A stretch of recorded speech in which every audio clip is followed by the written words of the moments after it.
ये मंच पे बैठे हुए नेता जो है, ये सारे के सारे अपने अपने दलों में दुखी हैं।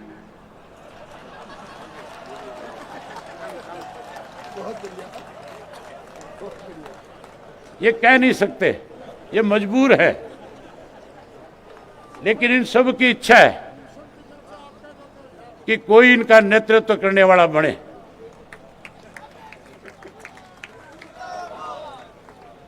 तो मैं तो आपसे यही कहूंगा, यही प्रार्थना करूंगा कि आप रिटायरमेंट की ना सोचें और इस प्रदेश के अंदर तीसरे मोर्चे की अगवानी करें, तीसरा मोर्चा बनाएं और तीसरा मोर्चा बना करके प्रदेश के लोगों में एक विश्वास पर पैदा करके 2024 के अंदर जैसे पंजाब में एक बहुत बड़ा बदलाव आया, उस तरह का बदलाव लाने का काम करें। अभी मेरे से पहले सुशील गुप्ता जी बोल करके गए थे। बड़ी हैरानी की बात है, हमारे एक कहावत है, वो लग ला के डड्डू कंध चढ़ा के भाषण देंगे, कहेंगे कि आपका सपना पूरा करेंगे, आप आओ, लेकिन आपकी बात सुने भी नहीं चलेंगे।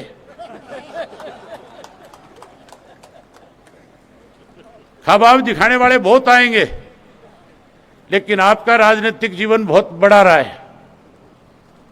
कोई भी फैसला लेने से पहले लोगों की जो भावनाएं हैं, मैं उम्मीद करूंगा कि आप उनकी भावनाओं की कदर करके तीसरे मोर्चे का गठन करने में बड़ी भूमिका निभाने का काम करोगे।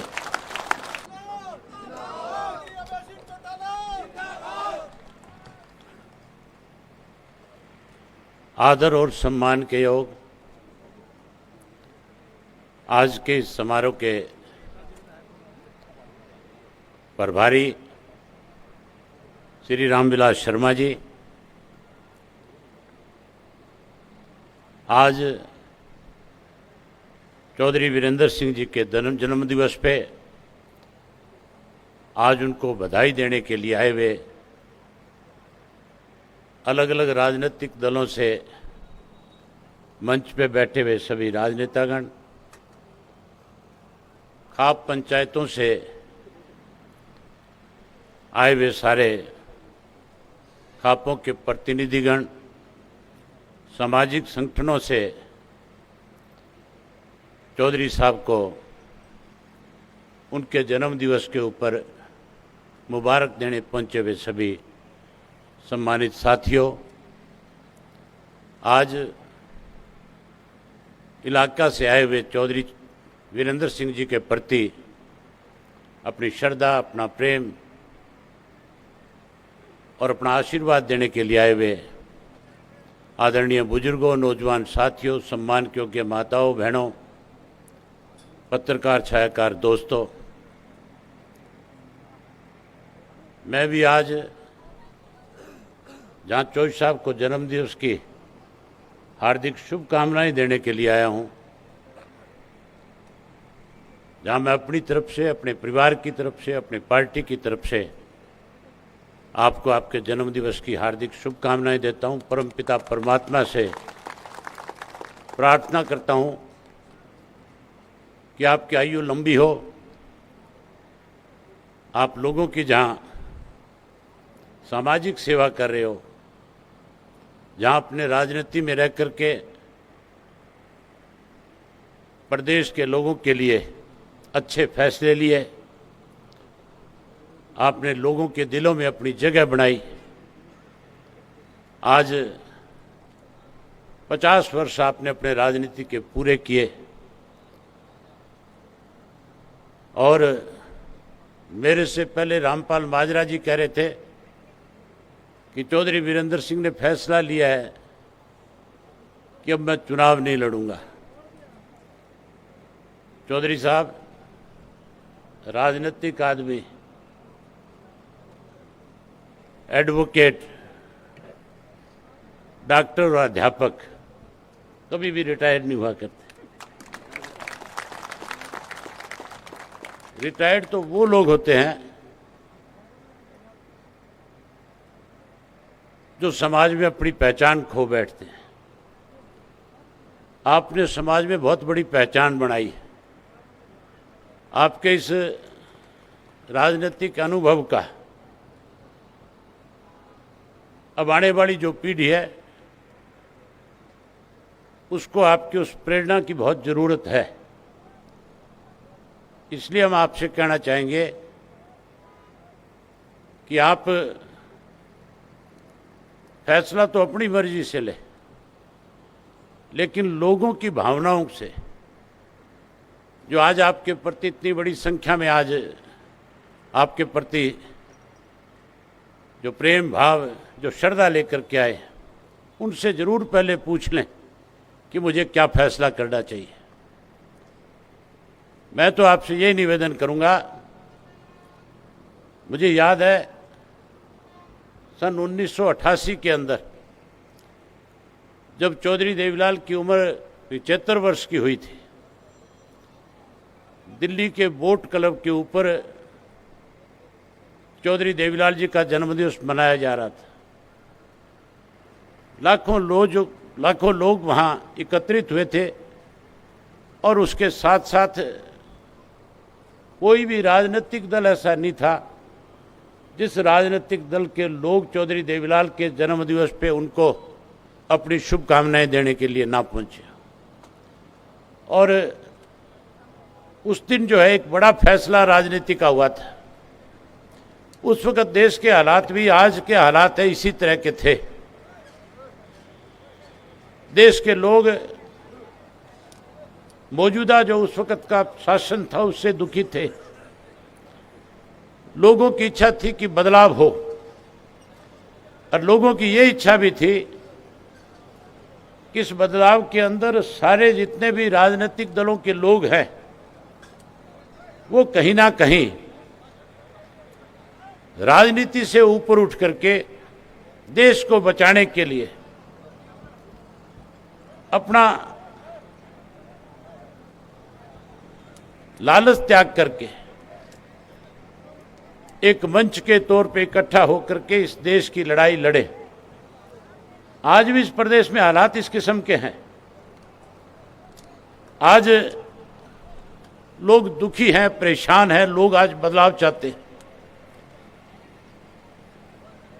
उदाहरण है आपके सामने कोरोना की महामारी, उदाहरण आपके सामने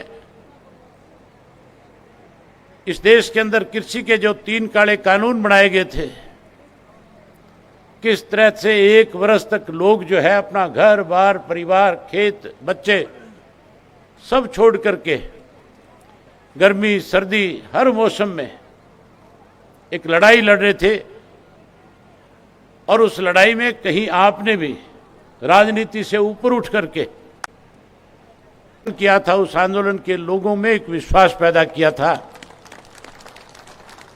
आप जैसे लोगों ने जब उस आंदोलन को समर्थन दिया तो आंदोलन मजबूत हुआ, लोगों का विश्वास बढ़ा, और जिन लोगों ने ये कानून बनाए थे उन्हें मजबूर होकर के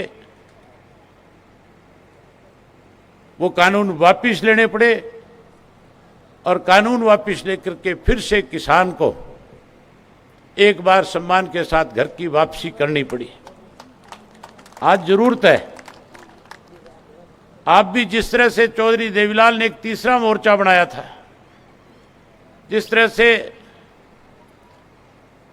नॉर्थ साउथ ईस्ट वेस्ट सब जगह के नेताओं को इकट्ठा किया था, आज हरियाणा के नेताओं को आप इकट्ठा कर सकते हो। आज आपने ये साबित कर दिया कि सारी पार्टियों के लोग आज आपके इस जन्मदिवस के ऊपर आपको जहां बधाई देने पहुंचे। मैं ये समझता हूं कि राजनीतिक व्यक्ति का जन्मदिवस जब मनाया जाता है तो उसका मकसद केवल और केवल जन्मदिवस मनाना नहीं, उस जन्मदिवस के बहाने से प्रदेश के लोगों को एक अच्छा संदेश देना भी होता है। आज आप जब संबोधित करो तो अपनी तरफ से एक संदेश भी दो प्रदेश के लोगों को कि प्रदेश में चाहे किसी की भी सरकार हो, जो कोई इस प्रदेश के किसान की, व्यापारी की, कर्मचारी की, मजदूर की अनदेखी करेगा, चाहे हम उस सरकार का हिस्सा भी क्यों ना हो, लेकिन हम हर वर्ग के लोगों के लिए इकट्ठा होकर के उस सरकार को मजबूर करने का काम करेंगे। आप कोई अच्छा फैसला लो। आज आप जैसे नेताओं को प्रदेश की जरूरत है। ये लोग इतने लंबे समय से जो बैठे हैं, ये केवल एक ही बात सुनना चाहते हैं कि हरियाणा में बदलाव लाने के लिए हम उन सब लोगों को इकट्ठा करेंगे जो लोग हरियाणा के लोगों के लिए, जिन्होंने लड़ाई लड़ी। आपने सदैव, चाहे आप कांग्रेस में थे, चाहे आज आप भारतीय जनता पार्टी में, जब कभी भी सरकारों ने कोई गलत फैसले किए, आपने उसका विरोध किया। आप सदा अपने राजनीतिक जीवन में आपने संघर्ष किया, और जब जब भी आपने सच्चाई के रास्ते पे चले, मेरे से पहले कई साथी कह रहे थे कि आपका मुकाम कोई और था, आपको प्रदेश की बागडोर मिलनी चाहिए थी, लेकिन उसके बीच में कुछ चापलूस किस्म के लोग जो थे, वो कहीं ना कहीं रोड़ा बनते आए। चौधरी साहब, जिस मुकाम की बात उन लोगों ने करी, मैं एक बात खुल करके कहना चाहूंगा, मुख्यमंत्री का पद कोई मायने नहीं रखता। मुख्यमंत्री इस देश के अंदर अलग अलग प्रदेशों में बहुत लोग बने हैं। मुख्यमंत्री ऐसे लोग भी बने हैं जिनको लोग आज शक्ल से भी नहीं जानते।